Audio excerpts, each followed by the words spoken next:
네, 안녕하십니까? 고대 서아시아에서 태어난 구약 성경. 오늘은 역사와 구약 성경, 역사서와 구약 성경에 대해서 공부를 해보도록 하겠습니다. 자, 역사란 무엇일까요? 역사란 무엇인가라는 제목의 책도 있는데, 그것을 우리가 자세하게 얘기할 수는 없겠지만 역시 또 사전을 찾아봤더니 이렇게 써 있습니다. 역사란 인류 사회의 변천과 흥망의 과정 또는 그 기록. 그래서 이 정의는 사실은 그 사람이 살아오면서 이제 어떤 사회 집단이 있었는지, 과거에 있었던 일을 이렇게 쭉 써놓은 거, 그것을 역사로 이렇게 기록을 하고 있죠. 두 번째 정의를 보시면 역사란 인류 사회의 발전과 관련된 의미 있는 과거 사실에 대한 인식 또는 그 기록, 이렇게 되어 있습니다. 그래서 전반적으로 이제 과거 사건이라는 것에 대해서는 위에 있는 정의와 동일하지만 이번에는 의미 있는 일이란 말이 이제 그 가운데 들어가 있습니다. 어떤 게 의미 있냐라는 것이죠.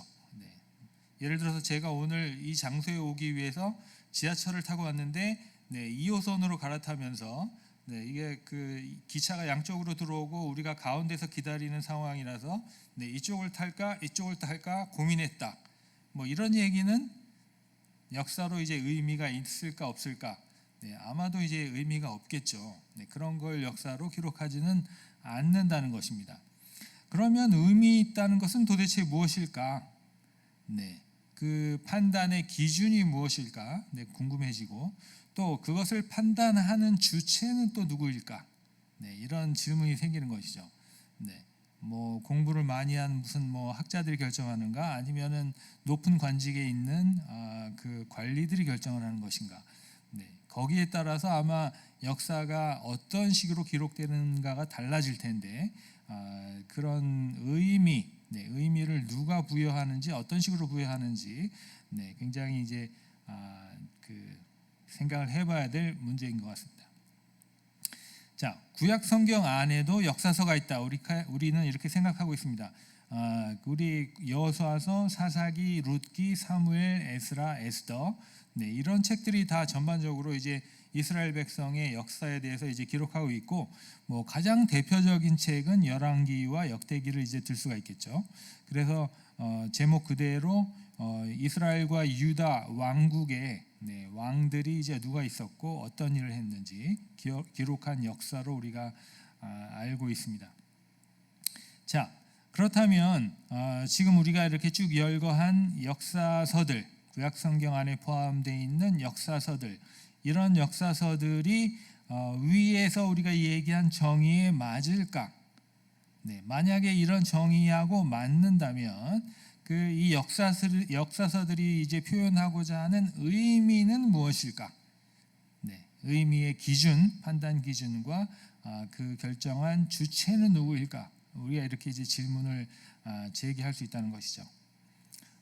뭐 한 가지 질문을 더 첨언한다면 우리는 기본적으로 이제 현대인이기 때문에 역사란 것은 객관적으로 과거에 있었던 일을 기록하는 것이라고 생각하는데 과연 역사는 객관적인 글인가? 이런 질문도 해볼 수 있습니다. 뭐 결론부터 말씀드리자면 그렇지 않다는 것인데요. 객관적인 역사라고 하는 그 개념은 사실 근대 사회와 함께 출발한 개념이고 그 이전에는 역사가 객관적이라는 생각을 하지 않았어요. 혹은 뭐 역사가 객관적이라고 얘기할 때 이 말을 어떻게 정의하느냐가 굉장히 달랐다는 것이죠. 뭐 아까 우리가 사용한 표현을 사용하자면 객관적이라고 하는 그 의미를 어떤 기준으로 평가하는가, 누가 결정하는가, 이게 현대인과는 굉장히 달랐던 그런 시기라고 생각할 수 있습니다. 자, 실례를 들어서 우리 한번 생각을 해보도록 하겠습니다. 자, 첫 번째 열왕기에 대해서 우리가 살펴보면요, 열왕기 하나님이 허락하신 그 왕국의 역사입니다. 하나님께서 처음에 통일왕국 이스라엘 왕국을 허락하셨고 그 다음에 그게 갈라져서 북왕국 이스라엘 그리고 남왕국 유다 이렇게 갈라졌죠. 그래서 이제 각각의 왕국을 다스리던 왕들, 그리고 이제 그 왕들의 업적, 이것을 기록하고 있습니다. 그것을 기록한 기본적인 어떤 기록의 틀이 있는데요. 뭘 썼느냐 하면 첫 번째 이름을 썼겠죠. 새로 등극한 왕의 이름, 즉위할 때의 나이, 그 다음에 통치 기간, 몇 년 동안 다스렸는지, 그 다음에 어머니의 이름은 누구인지, 아버지의 이름은 왜 안 썼을까요? 왜냐하면 그 전 왕이 아버지니까. 당연히 이제 아버지의 이름은 알려져 있고 어머니가 누군지 밝히고, 그 다음에 평가, 이게 아주 특이한 것이죠. 하나님이 보시기에 선한 왕이었던지 아니면 악한 왕이었던지, 그런 얘기가 써 있습니다. 자료, 가끔 그 열왕기에는 그 자료가 밝혀져 있습니다. 이것보다 더 자세한 이야기는 그 유다 왕 역대시략에 기록되어 있지 않느냐, 그걸 더 찾아봐라. 이렇게 이 자료를 소개하고 있고, 그 이외에도 뭐 야살의 책이라든가 뭐 이런 몇 가지 지금은 전해져 내려오지 않는 다른 자료들을 밝히고 있습니다. 그 다음에 이제 죽음과 매장, 그 다음에 계승자의 이름, 이런 것들이 이제 쭉 밝혀지고 있죠. 이런 것들은 정해진 양식이에요. 하나의 틀이라는 것이죠. 그래서 어떤 왕이 등극하든지 간에 이런 틀에 의해서 정보를 제공하도록 이렇게 하고 있습니다. 제가 거기다가 굳이 목록이라고 이렇게 써놨는데요. 그렇게 말씀드리는 이유는 사실은 이것도 한 가지의 그 문학 양식이기 때문에 그렇습니다. 이 서아시아 지방의, 고대 서아시아 지방에 전통적으로 내려오는 문학 양식 중에 왕명록이라는 것이 있습니다. 왕의 이름을 기록한 목록, 그게 하나의 문학 양식으로 존재하고 있다는 것이죠. 그게 문학 양식이라는 건 뭐냐면 거기에 속한 문학 작품들이 여러 개가 있다는 것입니다. 그래서 슈메르 사람들이 쓴 왕명록도 있고, 뭐 아슈르 사람들의 왕명록, 바벨 사람들의 왕명록, 이런 것들이 남아 있고, 그런 것들이 보면은 일정한 틀에 따라서 각 왕에 해당하는 정보를 제공하고 있어요. 그래서 이것도 어떤 이 문화적인 배경으로, 열왕기의 문화적인 배경으로 생각할 수 있는 그런 작품입니다. 그 이외의 문학 양식, 뭐 평서문 이외에도 그 설화 같은, 열왕기에 보면은 뭐 그 어떤 왕과 관련된 에피소드, 혹은 특별한 선지자와 관련된 에피소드, 이런 것들이 포함되어 있고, 어떨 때는 운문도 있죠. 뭐 다윗이 지은 애가라든가 뭐 이런 시도 포함되어 있습니다. 중심 신학은 무엇인가? 과거 왕들의 영광스러운 업적, 이런 것들도 기록되어 있고, 죄로 물든 왕국의 멸망 과정. 사실은 이게 어떻게 보면 열왕기 전체의 가장 중요한 주제라고 볼 수 있겠죠. 그 다윗의 후손들이 계속해서 왕위를 이어갈 수 있도록 하나님께 그 축복을 받았는데도 불구하고 왜 나라가 망했을까? 어떤 잘못 때문에 그런 벌을 받았을까? 이것을 이제 그 열왕기가 보여주고 있다는 것입니다. 심판과 은총이 일관적이기 때문에 희망을 품을 수 있다. 그러나 심판을 주시는 분도 하나님이시고 또 하나님이 은혜로운 분이시기 때문에 우리가 이제 하나님께 돌아가면 회복시켜 주실 것이다 라는 희망을 품을 수 있다는 것이죠. 자, 열왕기는 이런 책인데 이런 책에 실질적으로 이제 한 구절을 택해서 읽어본다면 열왕기 하 18장 1절에서 20장 21절까지 우리가 공부를 해볼 수가 있겠습니다. 역시 성경 말씀을 직접 읽으면서 여러분이 보시면 더 좋겠지만 시간 관계상 제가 이렇게 내용을 요약을 했는데요. 처음에는 히스기야의 기본 정보, 아까 우리가 얘기했던 그 열왕기의 기본 틀 있죠. 거기에 해당하는 정보가 기록이 되어 있고요. 그 다음부터가 이제 우리가 관심을 가지고 봐야 될 것인데, 북왕국 이스라엘이 멸망했다는 사실을 기록합니다. 북왕국 이스라엘은 기원전 8세기에 그 아슈르의 침공을 받아서 이제 무너지게 되죠. 그 사실을 지금 히스기야 왕 때에 기록했다는 거예요. 유다 왕에 대한 그 역사를 기록하면서 그 당시에 북왕국에 무슨 일이 있었든지 그것을 관심을 가지고 이제 밝혀서 쓰고 있다는 것이죠. 그래서 이제 이 열왕기 역사의 굉장히 특징적인 그런 내용이라고 볼 수 있겠습니다. 그 주변에 일어났던 정치적인 사건에 대해서 무시하지 않고 그것을 기록해서 썼습니다. 그 다음에 이제 그 히스기야 왕 때 일어났던 굉장히 중요한 사건이 뭐냐면 아슈르의 왕 사네립이 그 유다를 공격하고 예루살렘을 공격한 그런 사건이 있었습니다. 아슈르 제국이라고 하는 나라는 사실 이 시기에 세계에서 이제 제일 강력한 나라였어요. 지금으로 치면 미국이나 뭐 중국이나 뭐 이런 나라에 비할 수 있을 만한 세계적인 강국이었죠. 누구도 아슈르를 대항해서 싸워서 이길 희망을 품은 적이 없어요. 그런 나라에서 유다에 쳐들었다는 거예요. 그 영토를 만약에 비교를 해본다면 뭐 몇백 분의 1밖에 안 될 것 같은 그런 예루살렘입니다. 그래서 어떻게 했죠? 히스기야 왕이 굉장히 이제 그 절실한 마음으로 기도를 드렸고요. 그렇게 기도를 하니까 하나님께서 응답을 해주셨습니다. 이사야 선지자의 대답, 걱정하지 말아라, 내가 도와주겠다라고 이제 대답을 해주셨고, 그 다음에 예언의 성취가 여기 등장하는데요. 이게 사실 굉장히 감동스러운 장면인데, 35에서 37 세 구절밖에 써 있지 않습니다. 이 유다 사람들이 예루살렘을 포위하고 있는 그 아슈르 군대 때문에 엄청나게 이렇게 떨고 두려워하고 있었는데 35절에 보면 어느 날 아침에 나가봤더니 여호와의 사자가 그 아슈르의 진영을 공격해가지고 살아있는 사람이 아무도 없고 시체만 남아있더라. 유다 사람들은 아무것도 안 했는데 나가봤더니 적군이 다 시체가 됐다는 것이죠. 그런 기적이 일어났다고 이렇게 얘기를 하고 있습니다. 36절에 사네립은 그래서 마치 이제 예루살렘에서 도망해서 자기 나라로 돌아가는 것으로 이렇게 기록하고 있고, 37절에 보면은 사네립이 그 돌아가서 그 아슈르의 수도에 있는 자기 신의 신전에서 기도를 하다가 아들에게 맞아 죽었다. 이렇게 이제 기록을 하고 있습니다.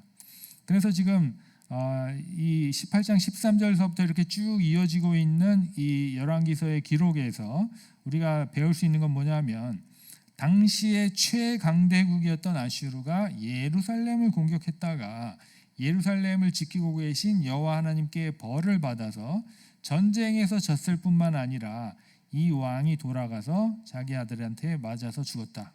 비극적인 최후를 맞이했다. 이렇게 이제 기록을 하고 있습니다. 히스기야 왕에 대해서 이제 굉장히 긍정적인 어떤 업적으로 이제 간주될 수 있겠죠.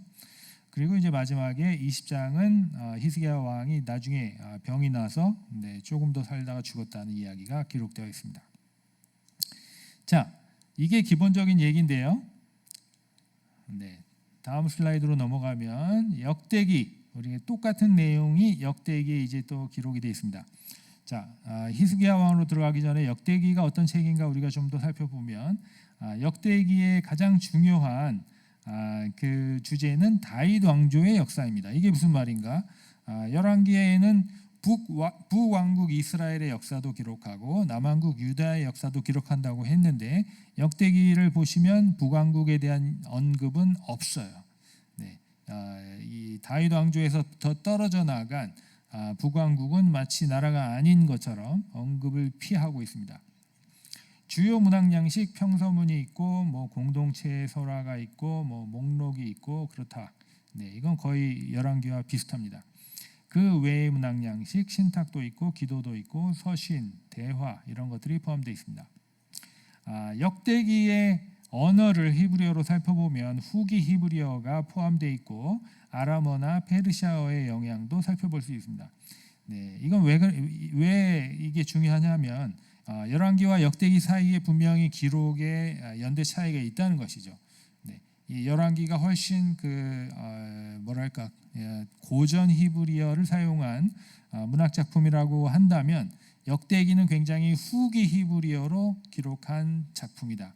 다시 말해서 역대기를 기록할 때에는 그 저자가 열왕기를 어떤 이 자기의 글의 모범으로 참고할 수 있는 그런 시대였다는 것입니다. 그러다 보니까 어떻게 되는가? 열왕기를 인용하고 변용하고 첨가하고 삭제하는 그런 일이 벌어집니다. 우리나라에는 이 책이 별로 잘 안 나와 있습니다만은 이 열왕기에 있는 본문을 그대로 써주고요. 그 맞은편에 역대기 본문을 이렇게 써줘서 두 가지를 이렇게 평행 본문으로 비교할 수 있는 그런 학습용 책이 있습니다. 그런 책을 보게 되면 분명히 열왕기에서 한 글자 안 바꾸고 그대로 역대기에 들어가 있는 부분이 있는가 하면 그렇지 않고 역대기가 열왕기를 아예 빼버린 그런 부분도 있고, 아까 예를 들어서 북이스라엘 왕에 대한 이야기라든가 아니면 열왕기에는 전혀 없는데 역대기에 새로 넣은 그런 부분도 있고 그런 게 있다는 것이죠. 그렇다면 이제 재미있는 그 연구 재료가 되는 것이죠. 어떤 것을 역대기 저자가 생략했을까? 어떤 것을 더 삽입했을까? 이런 것을 살펴보면 역대기 저자의 기록 의도를 알 수 있게 된다는 것인데, 그 중심 신학을 살펴보면 유다 왕국의 연속성을 굉장히 강조했다. 다윗 왕조를 중요하게 생각했으니까 당연히 그렇겠죠. 참된 이스라엘 민족의 정체성이 무엇인가 그것을 굉장히 고민했다. 다윗 왕조를 하나님이 선택하셨다는 거, 이런 것들을 굉장히 강조하고 다윗을 거의 성인화했다. 이렇게 볼 수 있습니다. 그래서 역대기는 다윗 왕조를 찬양하는 것이 이제 가장 중요한 목적으로 이렇게 생각을 하실 수 있겠습니다. 자, 그러다 보니까 히스기야 왕에 대한 기록도 이제 역대기하고는 조금 차이를 보이는데, 역대하 29장 1절에서 32장 33절까지 보시면 이런 식으로 이제 우리가 내용을 요약할 수 있습니다. 처음에 히스기야의 기본 정보, 이건 똑같죠. 근데 이제 굉장히 짧게 기록이 되어 있습니다. 그 다음에 뭐가 나오냐면 성전 정화. 히스기야 왕이 이제 예루살렘에 있는 성전을 정화하고 우상 숭배하는 것들 다 제거하고 했던 이야기가 3절에서 19절까지. 여기 기본 정보에 비하면 굉장히 길게 썼죠. 그 다음에 속죄하는 제사 드린 거 20절에서 36절까지 역시 길게 썼고, 그 다음에 유월절 지키는 이야기 1절에서 27절. 엄청난 분량이죠. 이 분량을 유월절 지키는 데 썼고, 그 다음에 31장 1절에서 21절 역시 이제 굉장히 긴 분량을 히스기야의 종교개혁에 썼어요. 그래서 지금 보시면 거의 29장 30, 31장까지를 전부 다 성전에 관련된 이야기를 썼어요. 열왕기에 이런 게 있었나요? 없었죠. 역대기에는 이게 들어갔어요. 굉장히 이제 중요한 주제로 강조되고 있는 것을 보실 수가 있습니다. 강조되고 있는 게 뭐라고요? 성전. 여호와 하나님을 정결하게 섬길 수 있는 성전. 그리고 거기서 지키는 유월절, 이런 제의적인 면을 굉장히 강조를 했다. 그러고 나서 이제 사네립이 예루살렘에 쳐들어온 얘기가 나옵니다.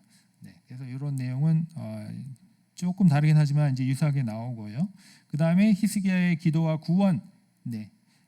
아까는 그래도 히스기야가 이제 이 기도 드리는 것도 자세하게 썼고, 이게 이제 하나님께서 이 기도를 들으시고 이사야 선지자를 통해서 어떤 예언을 정해 주시는 장면도 꽤 길게 나와 있고, 그 다음에 이제 그 결과 예언의 성취가 나왔었는데, 지금 보시면 히스기야의 기도 그리고 구원, 이게 전부 다 20, 21, 22, 23 네 구절에 다 들어있어요.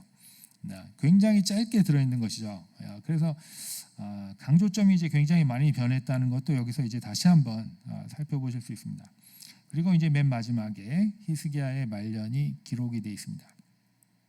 자, 이 두 책만 비교를 해보더라도 우리가 이제 외부 자료를 보지 않고 열왕기와 역대기만 비교를 해보더라도 이 역사책이라는 것이 일단은 현대인이 생각하는 객관적인 역사는 아니라는 것을 볼 수가 있죠. 각자의 그 강조점이 다르고, 그 강조점에 의해서 어떤 신학을 지금 보여주고자 하는가, 이런 이제 굉장히 다르다는 거예요.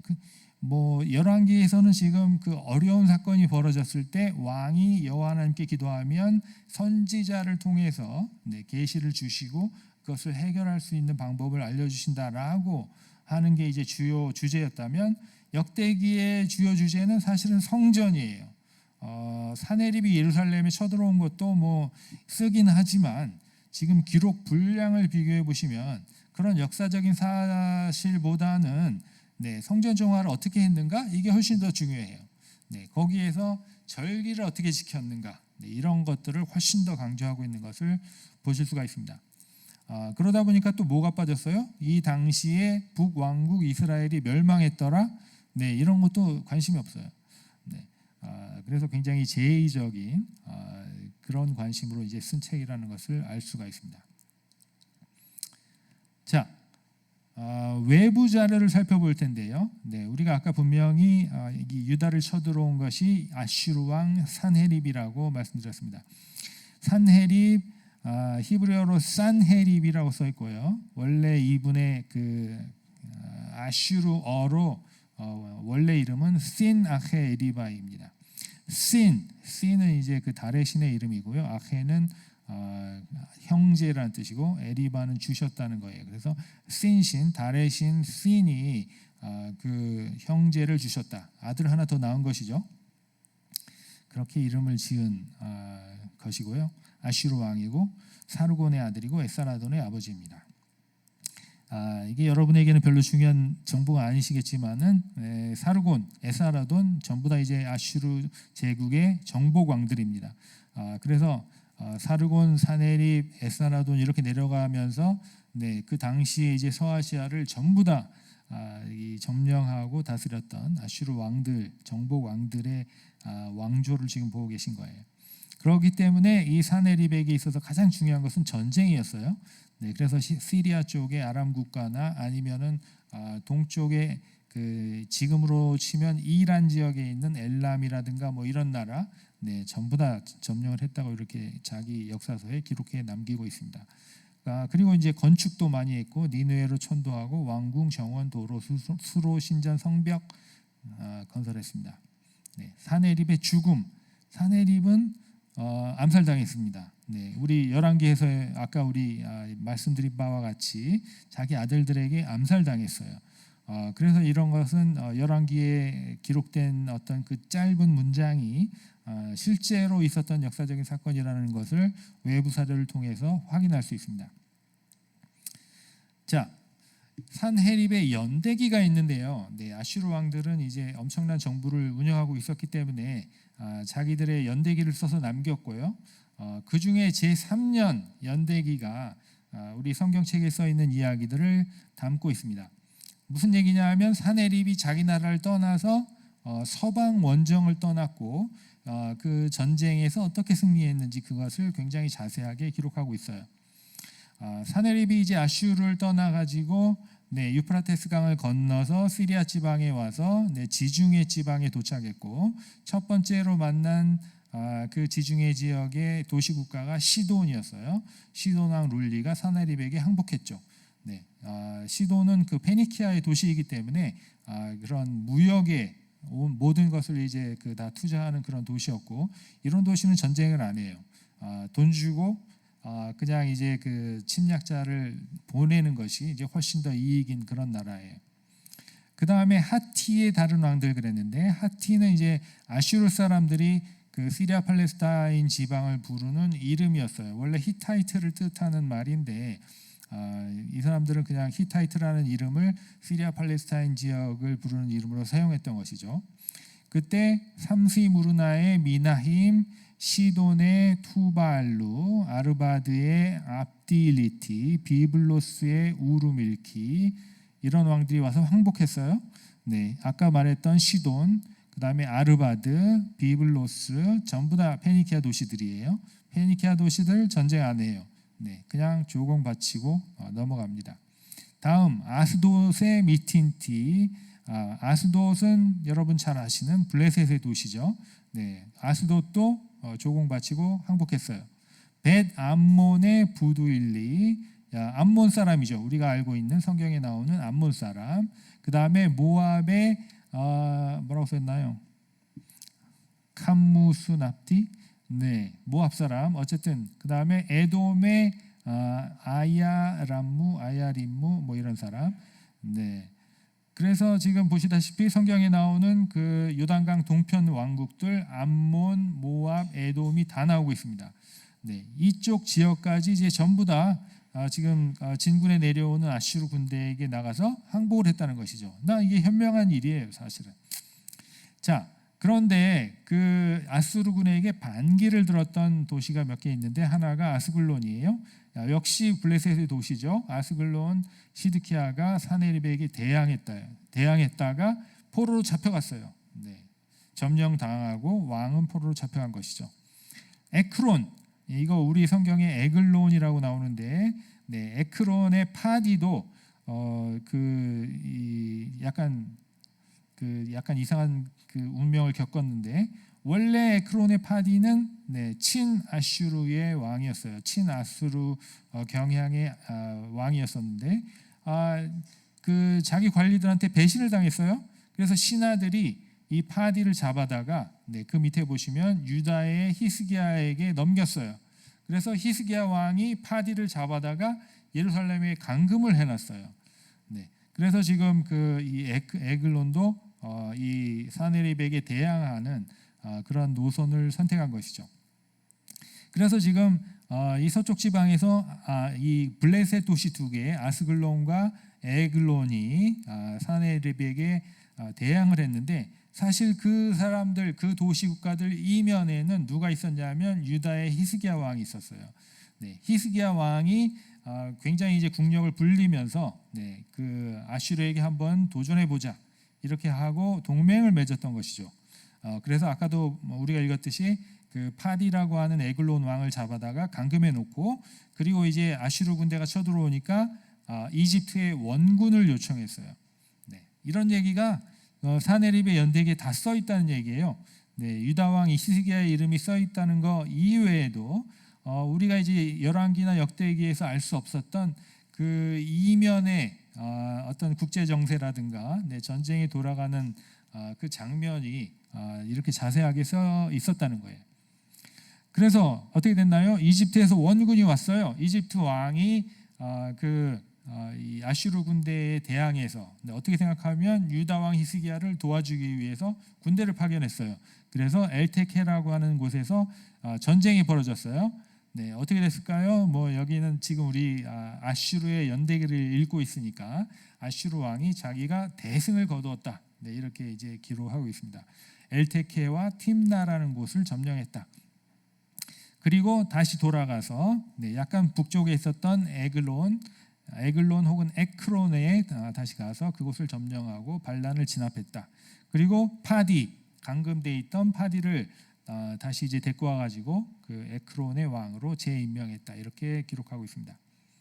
자, 그 다음에 뭐가 있었냐면 사네립이 이제 유다를 점령하기 시작한 것이죠. 그래서 유다 땅을 점령하기 시작. 이건 어떻게 시리적으로 어떻게 생각하시면 되냐면 아슈르가 위에서부터 바닷가를 따라오면서 페니키아 도시를 쭉 점령하고 그 다음에 이제 그 블레셋 도시들도 다 점령한 다음에 약간 산지에 있는 예루살렘으로 올라간다고 보시면 돼요. 올라가면서 48개의 도시를 점령했다. 포위하고 전리품을 뺏었다. 이렇게 썼고요. 그 다음에 히스기야는 예루살렘에 감금을 했고, 요 지금 가로 안에 들어있는 게 실제로 그 사네립의 연대기에 써 있는 표현인데, 히스기야를 새 장에 갇힌 새처럼 만들었다. 이렇게 써놨어요. 이게 무슨 말이에요?